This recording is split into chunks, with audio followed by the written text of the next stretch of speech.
Welcome everybody to Forza Motorsport 7, and today we're taking a look at the 1970 Plymouth Hemi Cuda Convertible.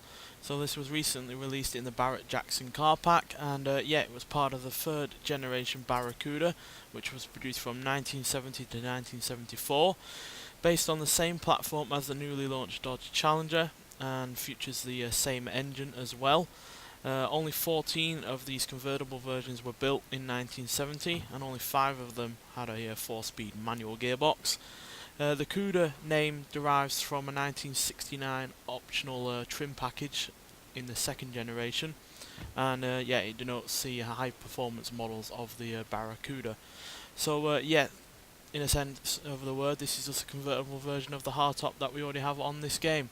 So yeah, doesn't really look any different. I would have preferred it to be in its convertible version, so you know, it looks at least a little bit different, but even with the convertible roof it still looks pretty good. And yeah, the only major difference between this and the hardtop outside of the convertible roof obviously is the weight. This weighs 3,965 pounds, which is 85 pounds more than the standard Cuda hardtop, which is also on this game, like I said, from a year after this. Minor differences obviously outside of that are the rear spoiler isn't there, and yeah, the weight obviously limits the acceleration a little bit over the hardtop, but not by much, and not by anywhere near as much you would expect for a car from this time, because yeah, converting a car to convertible wasn't hardly a sophisticated thing to be doing back then. Just lop the roof off and on your way you go. But yeah, handling and braking is pretty much the same as well, as we'll see when we get out onto the track. And yeah, like I said, it has the same engine as the Dodge Challenger from around this period, and therefore also the same engine as the standard Cuda hardtop. So that's 425 horsepower and 490 pounds-feet of torque from a 7-litre Hemi V8.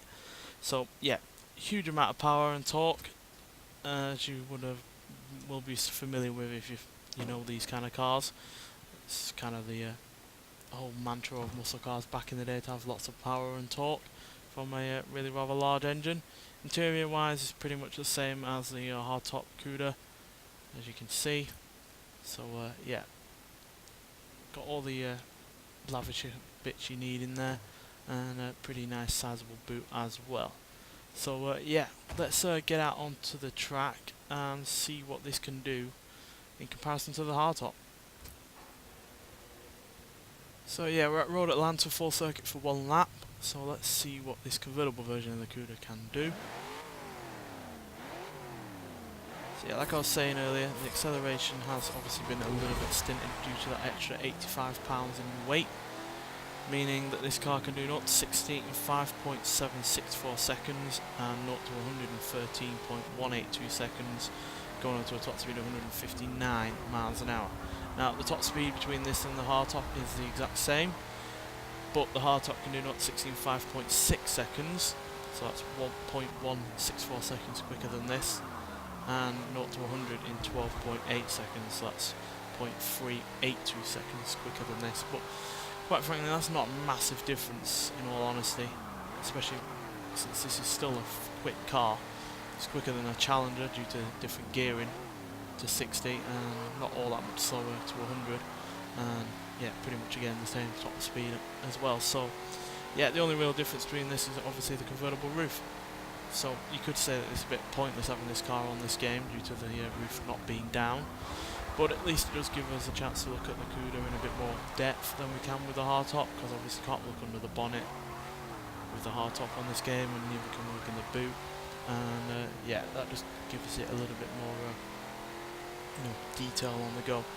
And driving wise, it's pretty much the same. Granted, the standard Cuda isn't exactly the best handling or best braking car, and the extra weight really hasn't made any difference with that, to be honest. It's still atypical handling muscle car really.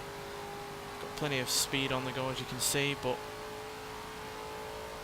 outside of that, the handling is pretty numb, and if you take advantages with it, it will oversteer and potentially spin out.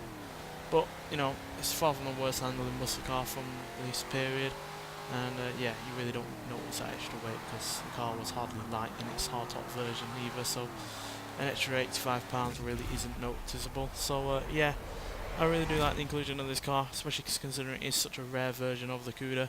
The Cuda itself is really rather rare anyway, so the convertible version is even rarer, and yeah, one of these is sold for around $3 million, so yeah, that's how rare this is. The only other difference that I've noticed just now is the fact that this has a 3-speed automatic, whereas the Cuda hardtop has a 4-speed manual. But again, that's made no difference as a top speed. Still, again, 159 mph. Might well have affected the 0 to 100 time a little bit, but again, it's hardly a massive difference in time. So, and you certainly wouldn't be able to notice it in a race or anything like that, I doubt. So, yeah, overall, a nice addition to the game. I would have preferred it in its full convertible mode, but outside of that, it is a unique addition to the game because we don't have any convertible versions of muscle cars on this game, and yeah,